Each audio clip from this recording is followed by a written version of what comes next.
Stream started up, so we're officially public.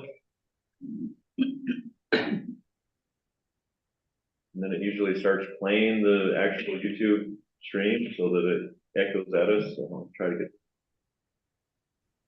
there and all that. Yeah, called it. There's a default to have it muted. All right, so we are streaming. We have a quorum. Okay, I think we are probably ready to start. Good to go? Okay, well, since Wayne Pyle resigned, and we want to thank him again for his wonderful service over many years and his great leadership. As I am serving as first vice chair, my name is Jeff Lamson, and I've been asked to conduct and chair this meeting. So we'll go ahead and get started. Welcome, everyone. Do we have anyone new here that we need to introduce or say hello to for the first time? See, Ben with the auditors, he's the guest, I guess. I think and everybody else we know.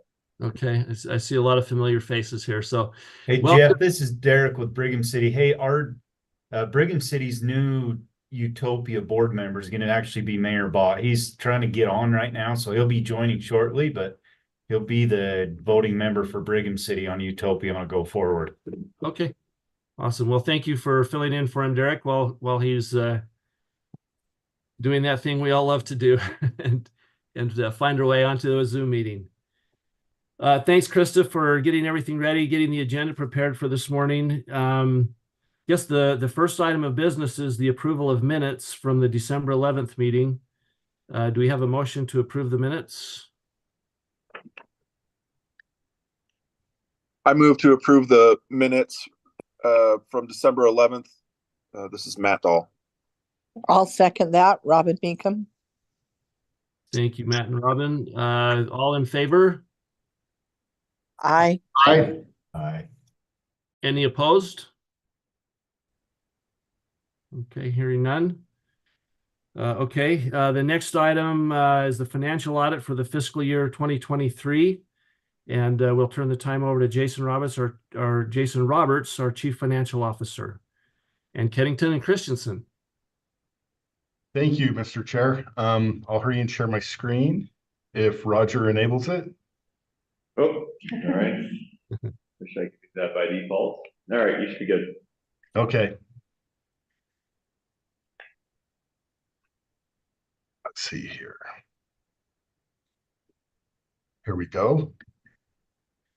I'm pleased to present the financial audit for fiscal year 2023 for Utopia. Some of the highlights are mentioned here on this slide. If you look at our monthly recurring subscriber revenue, it's up by 6.2%. That's, I think, a very good increase, what we're looking at there. That's direct revenue going to Utopia from customers. This includes Idaho Falls and some of the partnerships we're doing that are through Utopia, not through UIA directly. Average monthly recurring network operations revenue increased by 24.3%. This revenue is what's coming from UIA operations and what they pay on a per customer basis. And so that revenue's, that's had significant growth, and that's where we're seeing a lot of growth in Utopia. Consulting and construction contract revenue increased greatly. And there are a couple of reasons why.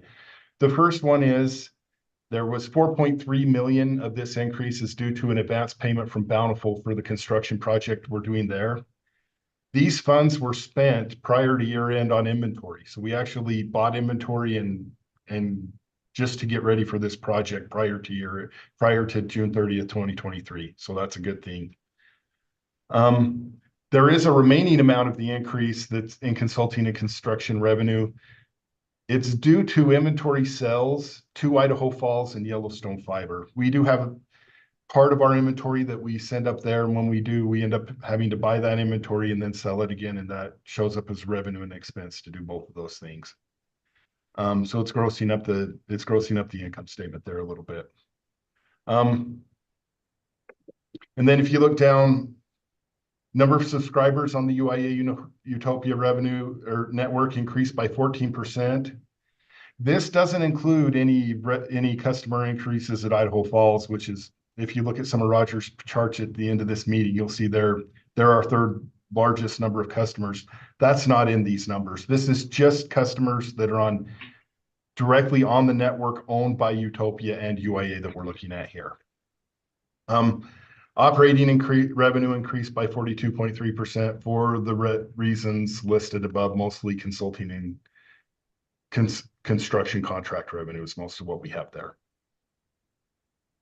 If you look at our balance sheet, there was a significant change in current assets. Most of this change in current assets is inventory purchased to prepare for the Bountiful project. So over the next 2 years, we do expect this number to probably decrease unless we have other projects that we're gearing up inventory for.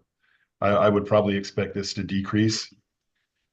Also, I wanted to bring up the deferred outflow number on assets. You'll notice in fiscal year 2020, it was 113 million.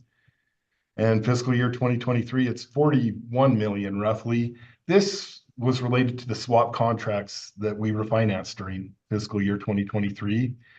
It would go up and down with interest rates. I mean, there were years when it would go up and years it would go down.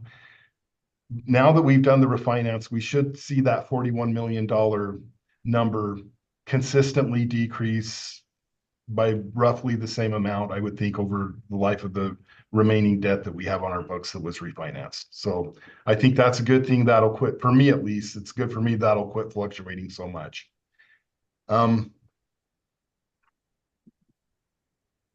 Let's see, next slide. Oh, I want to go back one. See if I can figure out how. Previous, there we go.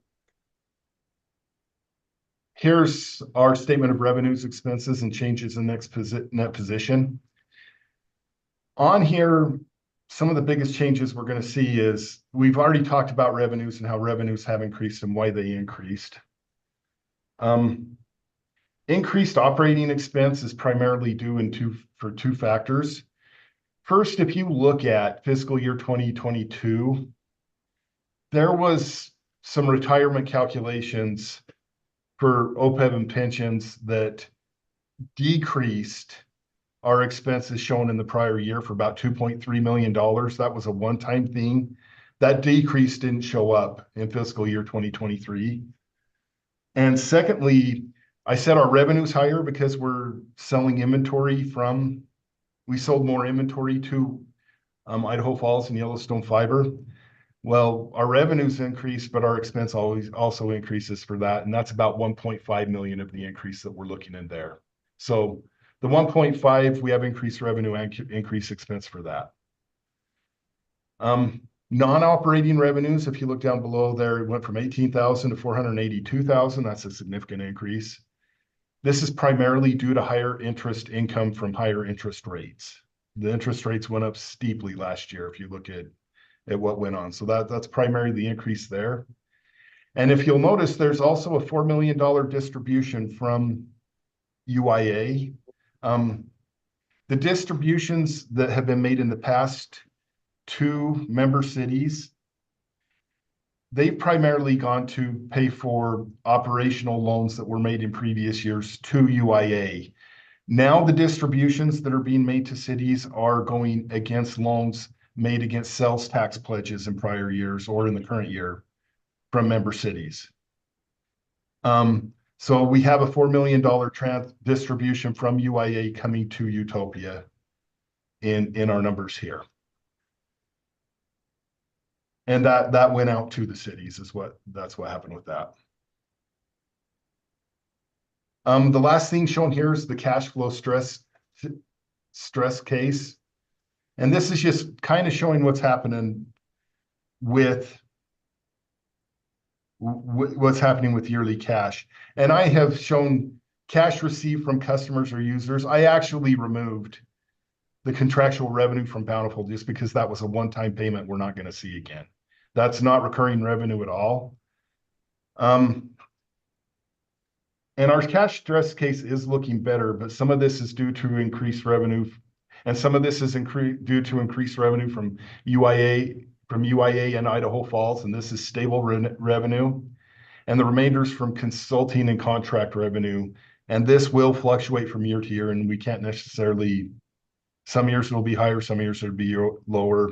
It's not necessarily one time, and we expect to have consulting work going on, but it can vary significantly from year to year. So overall, I think our cash stress case is looking better. It won't look really good until the point, though, that revenues can cover the sales tax pledges from the cities. Any questions so far on the financial update?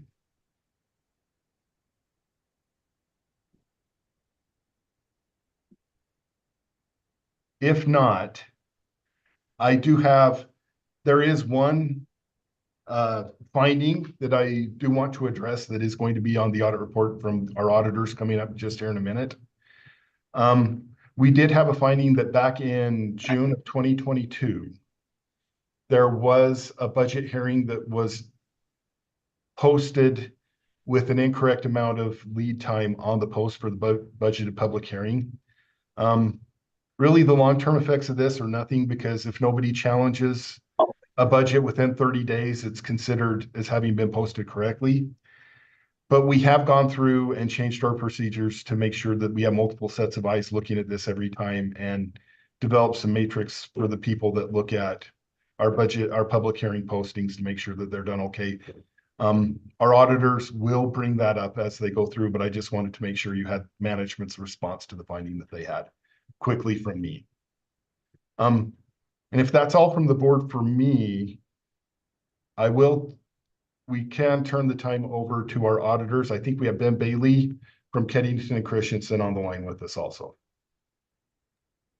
Okay, thanks, Jason. I'll just go over our opinions, and then if we have any questions, I can answer those. So appreciate the opportunity to be before the board here to present to you. We consider this board governance and in charge of the financial reporting process. And just a reminder that the audit does not relieve the board or management of any of their responsibilities related to the financials. So we audited the financials to obtain reasonable rather than absolute assurance, which we were able to obtain. So if you look at our opinion on page 1, if you have the financials, it says that the financial statements of Utopia present fairly in all material respects. So it's a clean opinion, no issues there. And we also looked at the internal controls, just to see if they're working, and if there are any concerns that we have there, but not to express an opinion on their effectiveness. And we do this by looking at cash receipts, cash disbursements processes, payroll, the financial close, and we didn't have any issues to report there. With state compliance, like Jason said, there was one finding, just an issue of when the notice for the budget hearing was posted. It's supposed to be 7 days, and it was 5. So the state auditor just requires us to report that. Let's see. So the significant accounting policies and management estimates used by Utopia are described in note 1. And Utopia has a reliable accounting system and produces reliable financial information. And the accounting policies haven't changed during the fiscal year. And the disclosures are neutral, consistent, and clear. And we didn't have any difficulties arise during the audit, working with Jason, working with the team there. Everything's great. Everyone's responsive and seems to know what they're doing. And just a couple other things. We do look at fraud. We analyze the fraud risks as part of our procedures, and we look at journal entries that are posted, and we do ask fraud questions to management and governance. And that's pretty much all I have. Are there any questions for me on our opinions or anything like that?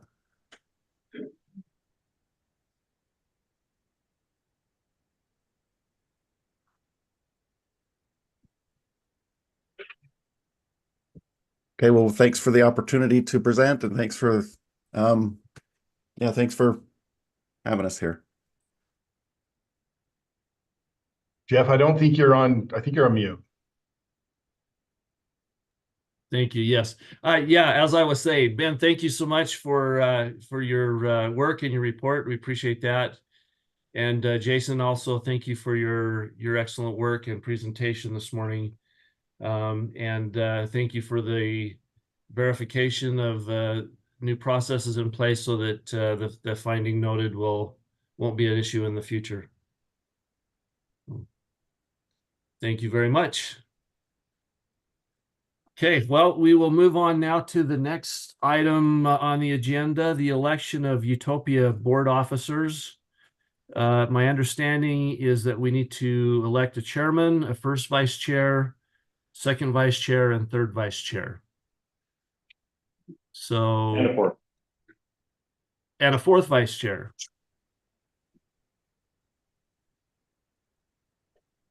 Excellent. So I'm assuming we want to start with the chair. And so we would open this meeting up to nominations for someone to serve as the chairman of the board of Utopia. I'll jump out there. We had a change in UIA with Alex Jensen from Layton. He's been the UIA chair for a while, and Alex has been with Utopia and UIA since the inception. Layton was a big partner there. I would love to have his experience back with Utopia as the chair. So I'll make that motion or throw that out as a possible motion for Alex Jensen from Layton to be the chair of Utopia. Okay. Thank you very much, Adam. Appreciate that. Any other nominations for individuals to serve as chair?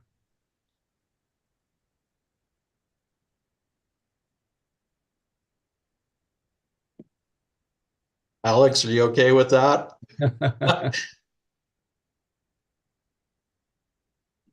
Yes, that would be fine if that's what the board would like to have happen. Thank you, Adam. You bet. Okay. Well, we have a nomination. Do we need a second for that, Roger?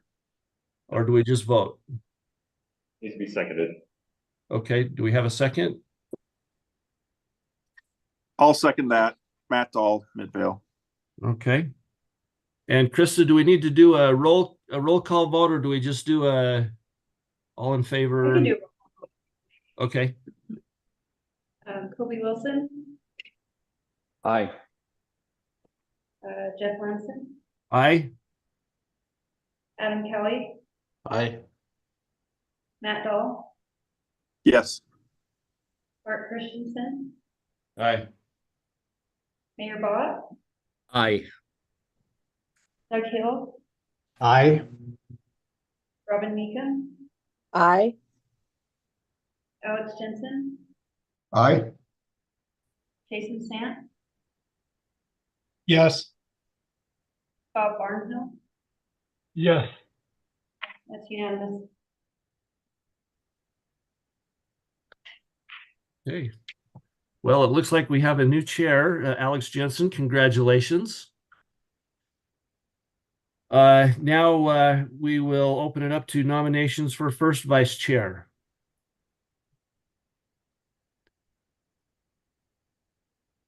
I'm going to throw some. Oh, go ahead. Somebody else jumped in there. Oh, well, I was just going to, I was going to recommend that we just essentially appoint that we keep the same slate, but it sounded like, Adam, you were going to have a different.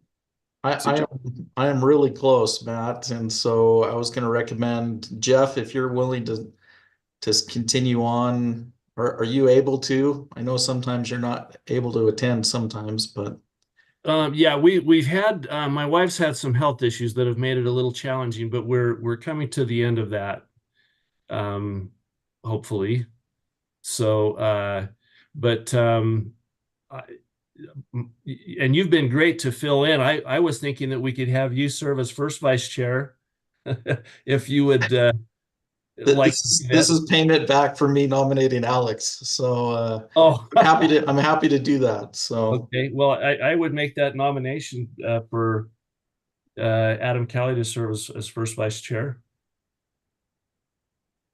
Well, and then if it's okay, I'll just keep going down the list. I had written down here, we have Matt currently as the third. Maybe he can move into that second, and or you, Jeff, and then Doug Hill. He's been on this for a long time. Would love to see him in either the third or fourth position. So Jeff, Matt, and Doug would be my next three recommendations on that. If that works for you, Jeff. I think that sounds great. Any other comments or thoughts? Matt and Doug, you guys okay with that as a third and fourth chair? It works for me. Yeah, it works for me as well. By what you just, the nomination you just put. So it sounds So like Adam is have- first, Jeff as the second vice, Matt from Midvale as the third, and Doug from Murray as the fourth. Okay, Does that work? You have a second on that? So that's the motion. all right, so the motion from you, Adam. Sure. Okay. I'll second that. Like Alex. You want a roll call vote? Yes. Toby Wilson, Aye. Jeff Lamson, Aye. Adam Kelly, Aye. Matt Dahl, Yes. Mark Christensen, Aye. Mayor Bott, Aye. Doug Hill, Yes. Robin Meekum, Yes. Alex Jensen, Yes. Jason Sant, Yes. Bob Barnhill. Yes. That's unanimous. Okay, excellent. Thank you. Well, Mr. Chairman, I am happy to continue leading the discussion through the agenda today, or I'm happy to turn the time over to you as our newly elected chair. Thank you, Jeff. Why don't you just continue? You're doing wonderful. Okay, So, I will thank I will you. do that. Thank you, and congratulations to all. We'll now have a discussion of Utopia's fraud risk assessment by Jason Roberts. Thank you, Mr. Chair. I'll hurry and share my screen again. This is annually required that we present to the board our fraud risk assessment as required by the state auditor that we present this. If you'll see, the levels are shown at the top here. Very low is a score of greater than 300 or greater than 355, low is 316 to 355, moderate, high, very high, with obviously very low being the best. Right now, we have a score of 340. This is 20 points higher than we had in the prior year because we included a fraud hotline link on our website so people can try to report any fraud that anything they know about. There is a link they can report that. If we wanted, which we do, if we want to get to very low, the biggest thing we can do shown on this list, and you'll see anywhere there's an X, these are things we've done. Anywhere there's a blank, things we haven't. If we were to have employees and elected officials, if we were to require them to annually commit in writing to abide by a statement of ethical behavior, we would be in the very low category. That's basically the big one that we're missing that would easily put us in there. So that's something I need to be working on in the next year. Other than that, they also have a segregation of duties, talking about segregation of duties over cash, and we're compliant with everything that's needed there. And that to me is actually, to me, the most important part of this, of the fraud risk assessment that they do, because I mean, those are all very, very good things to have in place. Any questions on the fraud risk assessment or any comments?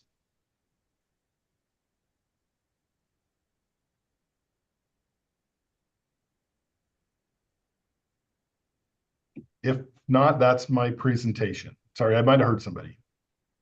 Just as an FYI, if you need some examples of those ethical behavior statements, several of the cities have those, so let us know. Yeah. Okay. And that'd probably be pretty easy to do. Just exercise in distribution and getting Yeah. back. Yeah. Plagiarize, just change the name, you're good. So Thank you. Awesome. Thank you, Jason. The man of the hour now for the next item, Jason Roberts again for the Utopia financial update. I'm calling that up really quickly.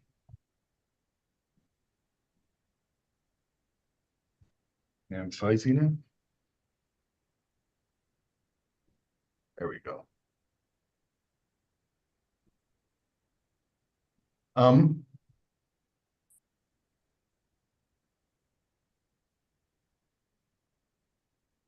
Here's the Utopia financial, oh, it didn't come up. Here's financial update is shown in your packets. If you look at our revenue numbers, they're looking good. Residential transport and commercial transport, they're showing they may come in a little low. I'm pretty conservative on those numbers. I haven't projected any growth for the second half of the year, and we're certain to have growth coming in the second half of the year, if nothing else, definitely through Idaho Falls and Bountiful. And Bountiful's starting to ramp up. Roger, I'm sure we'll talk more about that. But we are expecting some significant growth from Bountiful customers in the second half of the year.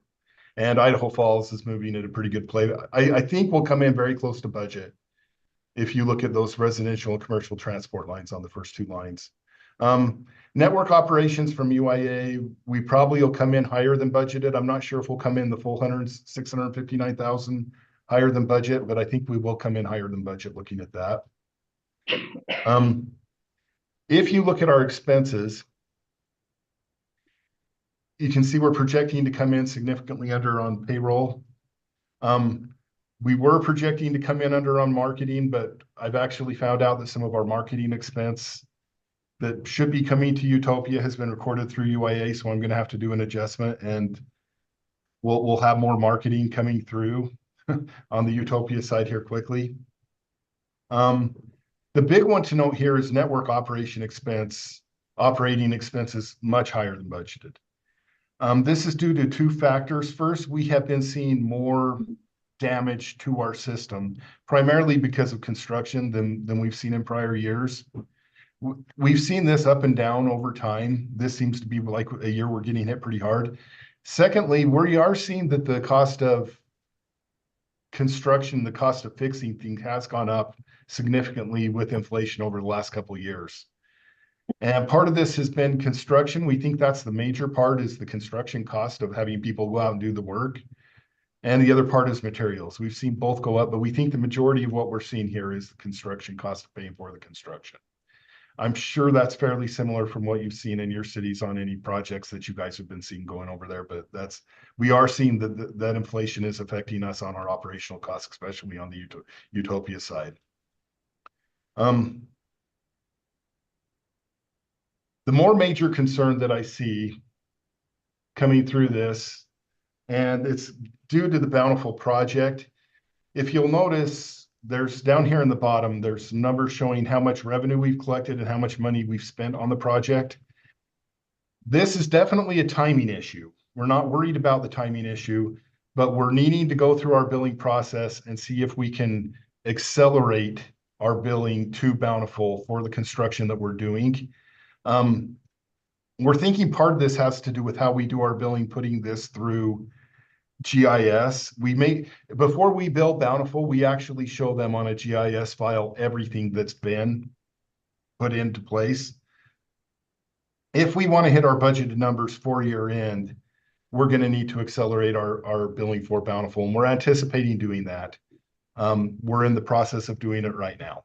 So we don't think it's an issue at all of us being over total cost on and total budget on the project, but it's trying to sync up cost versus revenue and making sure they come through.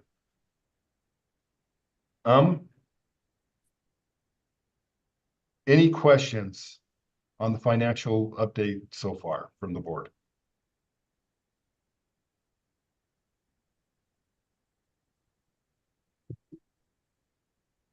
If not, I'm sorry, didn't mean to cover the screen. I do have the financial charts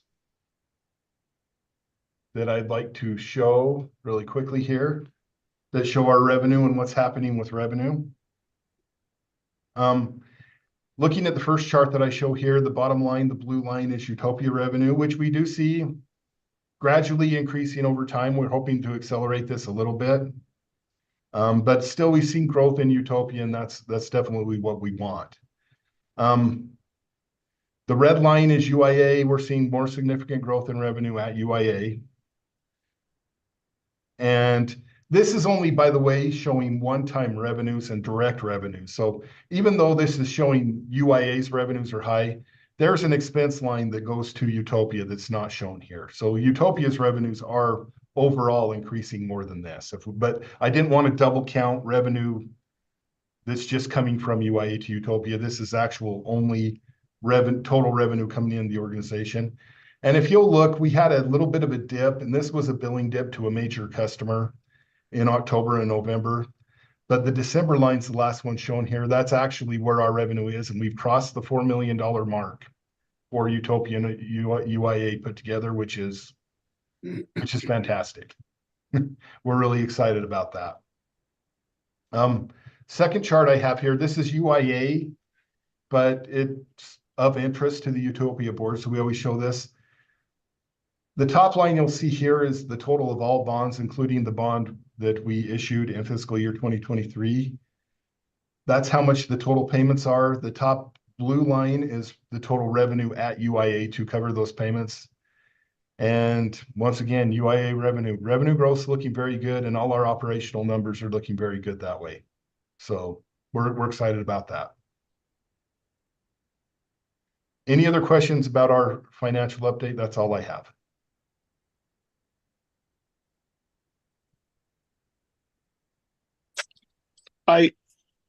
This isn't necessarily a question as much as we get into the budget process and looking at sort of where these numbers are.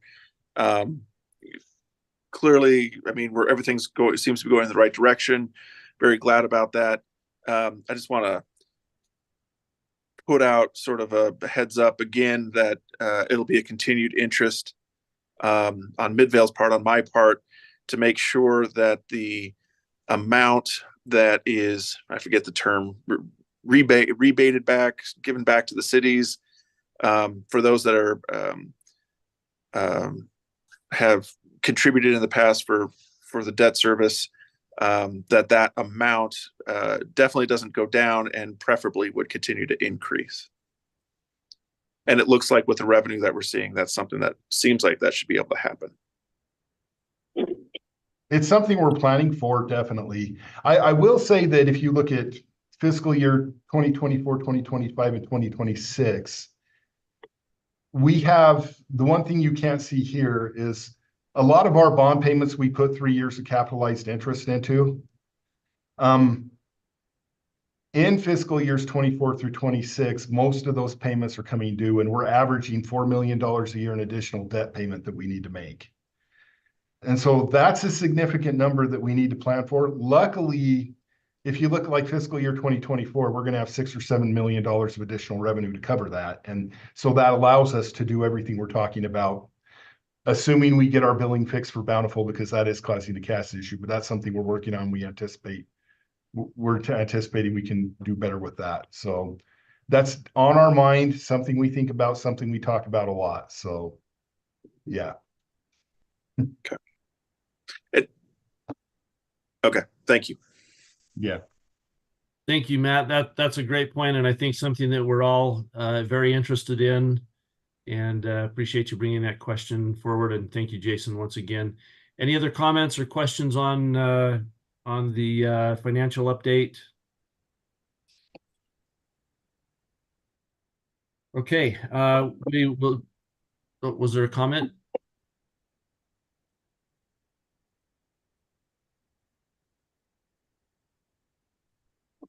Okay, we will go ahead and turn the time now to Roger Timmerman for the Utopia Network update. Thanks, Jeff. So we have a few things that I want to update everyone on. You may have heard or seen firsthand, or even just online, about the attack campaign against Utopia that's going on. And so I think in the last meeting we gave you an update where by that time, we had started to see TV ads going out, criticizing Utopia. The data points they're using are old and often incorrect. We're still seeing them saying, Utopia never, still hasn't built out the network. And we're like, well, we finished all the original cities several years ago. They're not updating things. They're still pointing to old data points. But anyways, the ads, a lot of people weren't even seeing the ads. TV isn't as popular as it used to be, so it wasn't reaching as many, I think, as they'd hoped. Now, what we've seen recently since then is a big push towards direct mail flyers, and those are being seen. So we have a lot of these full page and color things criticizing Utopia. They seem to be hitting both our member cities and non-member cities of like potential growth cities. We know they've been hitting Bountiful. They've been hitting Harriman, even though we're not really considering anything there, but the city is working on doing their own independent project. But they've got hit with the anti-Utopia ads and flyers. Just as an update, they're coming from a group called the Domestic Policy Caucus, which is kind of a front. They run these types of attack campaigns. They have a few others that they're running. But they, as part of this, had hired Greg Hughes as the spokesman for the effort, the nogovinternet.com or whatever it is, effort specifically targeted at Utah. In one of the articles, or even one of his, I think it was with Ben Winslow in his article he had told him he didn't even really know who was funding it officially. But it was over at least $1 million spend in this campaign. And so what we've seen, we're guessing, we haven't seen the end of it because I don't think we haven't seen $1 million worth of campaign. So I think it's safe for us to assume we're going to see more of this as they continue to flyer and do ads and maybe additional methods of attack. It's not, the most fun thing to deal with. I had a full head of hair when this started, so it's no, it's actually not bad. It's been. I wasn't great. What was that? I wasn't great. Oh yeah, part of this wasn't great. No, it's actually been interesting. Most of these articles get posted. There's social media posts, and then there's comments on those articles, and overwhelmingly, and not at our direction or influence, but overwhelmingly the comments and feedback we're getting as people see right through it. They can see that this is likely just an effort from, big telecom or being incumbent providers, trying to prevent competition, and not, it's obvious if Comcast or somebody is running a campaign, but if companies, sponsor these sorts of political groups to run campaigns on their behalf, they can hide behind that. And that's what this appears to be. We don't know which companies specifically, though, are behind this one. Other than it's just kind of been hinted at, well, probably the private providers,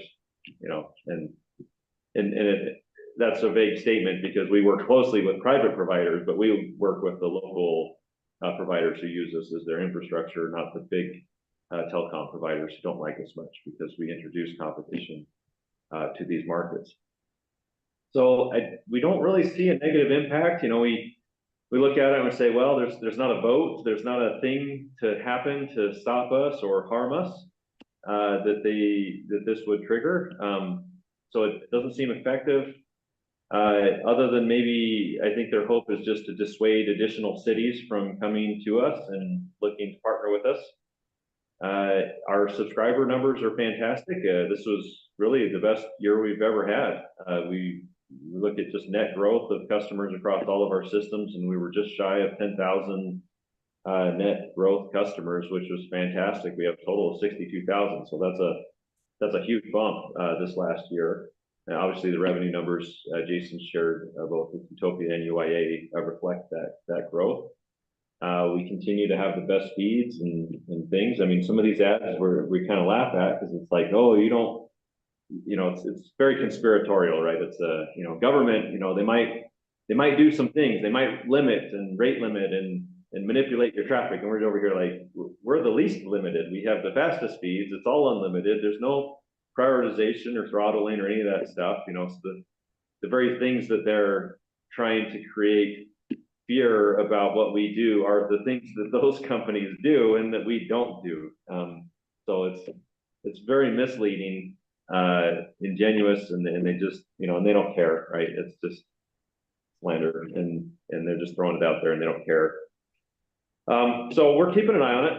You know, we don't want to be over, you know, arrogant about it or anything. Just say, you know, they don't know what they're doing and it's foolish. We're concerned and we watch it and we respond. And we did have a press release last week, a press event, and we had several news outlets come. We had Salt Lake Tribune, Utah Business, and a few others, and there's been articles coming out about all of that. And the articles have been very fair and very positive, in my opinion. And so far things are still going very well within the scope of being attacked with a $1 million opposition campaign. So anyways, that's kind of where we're at with things. We're doing great despite that. On the normal network update, we do provide the full Utopia Fiber subscriber report. That's now part of the packet. We're trying to make sure that's getting out to you regularly.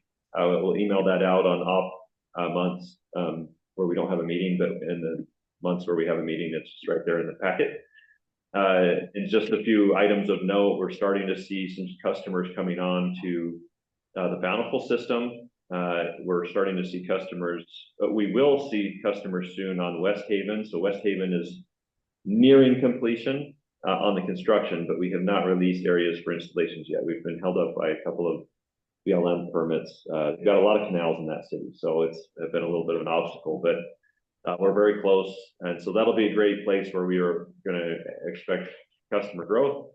And then Bountiful, we've started actually completing some areas. We're ahead of schedule on that project by quite a bit, and we expect it to stay ahead of schedule, and demand is really good there. So those are especially interesting to Utopia because that's a Utopia partnership versus a UIA partnership. So the revenue, it's a revenue split. So it's not the same amount of revenue as it was a wholly owned subscriber, but we get a decent revenue growth as we put customers on that system. But the benefit is we didn't issue any debt. We have no cost associated with that project. It's being paid for fully by Bountiful City. So that's a good model, and a place where a while back we always wondered, you know, how are we going to have Utopia grow its revenues? There was actually a fear that they would churn off and we'd have a problem there. But as you look at our revenue chart, we've actually found opportunities to grow Utopia revenues, both through its partnership with UIA as it manages customers. There's revenue that comes over to Utopia, but the Idaho Falls customers, the Bountiful customers, those are partnerships where Utopia is the partner instead of UIA. So anyways, things are good. Again, I'm not going to take you through all the charts, but we've structured it in a way to have each city specific chart to kind of show you where things are at. But at the front of it, you have kind of the aggregate of total customers, and you can kind of see where each city is at relative to others. And it's just kind of interesting charts to look at. If there's more data you want to see, please let me know. If you have questions, sometimes things don't get updated in the back end that updates those charts, and so sometimes date ranges and other things get messed up a little bit. We try to catch those and correct. But if you ever see any anomaly in there, feel free to reach out so we can get those cleaned up. But I think it's in pretty good shape. Any questions on the network update? Great. Well, someday we'll be crossing 75,000 subscribers, and then someday we'll have the celebration as we hit 100,000. We just keep growing, and the rate of growth continues to grow. And we do have needs to finance those. We plan for pretty conservative growth, and as we do exceed that, it also exceeds our spend. So there will need to be an additional financing on the UIA side of things to continue to fund installations and growth of the network. but that's all good as so long as revenue is there or exceeds where we need those things to be. Another item of note related to that is that we did just get a decent sized award of schools from UETN. We were awarded the largest connection we've ever seen on our network as a 400 gigabit connection. So previously, the biggest connection we had, both for us and the biggest connection at UETN, was 100 gigabits. So there'll probably be some press related to that as we deliver a circuit. I believe it goes from Salt Lake to St. George on our backbone network at 400 gigabit connection, which would probably be the fastest connection ever done on a municipal system anywhere in the country.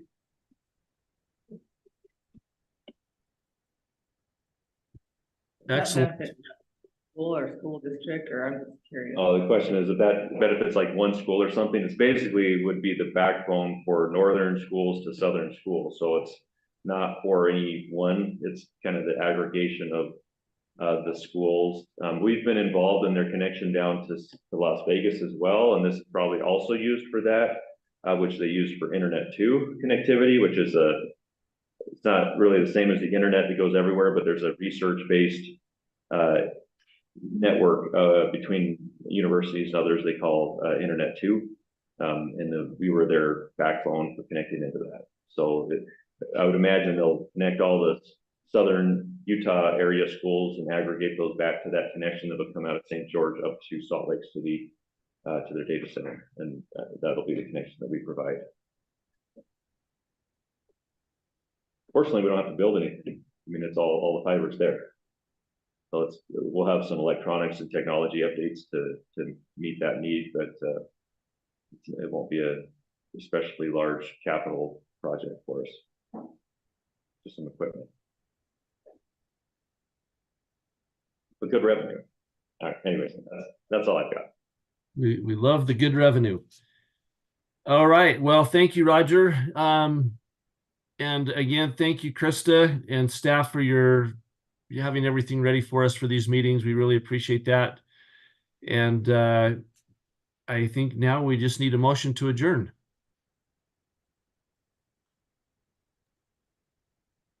So moved. I'll second that. All those in favor? Aye. Aye. Anyone opposed?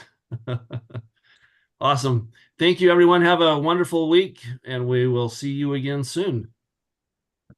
Thank you.